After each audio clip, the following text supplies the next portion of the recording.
السلام عليكم ورحمة الله وبركاته.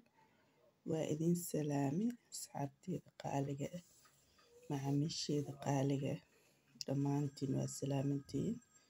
ما أنت وحنا لقيب سنة بسكوت وخطر بسكوت قال عرك هلك عبد جباري ما شاء الله.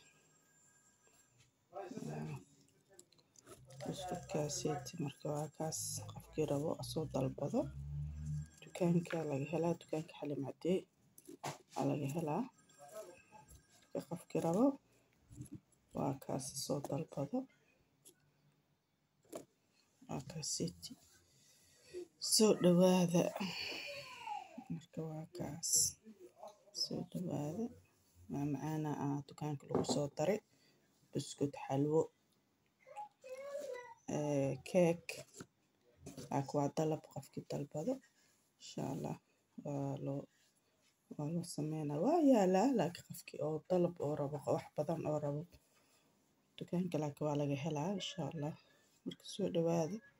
Assalaamu calaykum.